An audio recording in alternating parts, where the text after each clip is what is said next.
আজি আমাৰ মাননীয় ৰাষ্ট্ৰীয় সভাপতি মল্লিকাৰ্জুন খাৰ্গে ডাঙৰীয়া আৰু কেচি বেণুগোপাল ডাঙৰীয়াৰ স্বাক্ষৰত আমাৰ অসমৰ প্ৰদেশ কংগ্ৰেছৰ সভাপতি হিচাপে সাংসদ গৌৰৱ গগৈ ডাঙৰীয়াক আজি স্থলাভিষিক্ত কৰাৰ কাৰণে কেন্দ্ৰীয় নেতৃত্বক ধন্যবাদ জ্ঞাপন কৰি গৌৰৱ গগৈ ডাঙৰীয়াক আন্তৰিক অভিনন্দন আৰু শুভেচ্ছা জ্ঞাপন কৰিছো।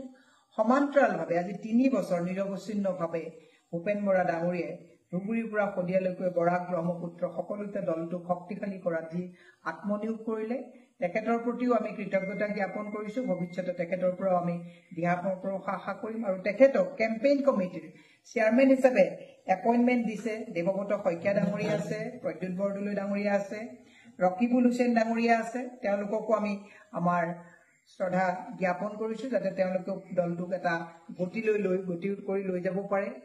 আমাৰ ৱৰ্কিং প্ৰেচিডেণ্ট হিচাপে জাকিৰ হুছেইন সিকদাৰ ডাঙৰীয়া তেওঁ আগৰ পৰা আছে, এতিয়াও আকৌ তেখেতক দিছে। ৰৌজিং নাতিৰ্কি ডাঙৰীয়ানী আৰু প্ৰদীপ চৰকাৰ ডাঙৰীয়া আটাইলৈকে আন্তৰিক শুভেচ্ছা আৰু নমস্কাৰ জনাইছো। আশা ৰাখিছো যে ২৬ত সাম্প্ৰতিক সময়ত এইখিনি যিটো এটা ৰাজনৈতিক এটা উশৃংখল পৰিৱেশৰ সৃষ্টি কৰি কেৱল কংগ্ৰেছক প্ৰত্যক্ষ কৰি তেওঁলোকে যিখন চৰকাৰে নিজৰ কৰণীয় কামৰ পৰা তেওঁলোকে ফালৰি কাটি কেৱল কংগ্ৰেছ আৰু গৌৰৱ গগৈ ডাঙৰীয়াক প্ৰত্যক্ষ কৰাৰ যি এটা ৰাজনৈতিক অস্থিৰতাৰ সৃষ্টি কৰিছে তাৰ বিৰুদ্ধত মোৰ আশা যে অসমৰ ৰাইজে এইবাৰ আমাৰ এই টিমটোৰ নেতৃত্বত কংগ্ৰেছক দিছপুৰত ২৬ত বহাবৰ কাৰণে অসমৰ ৰাইজে আমাক দিহা পৰামৰ্শ দিব।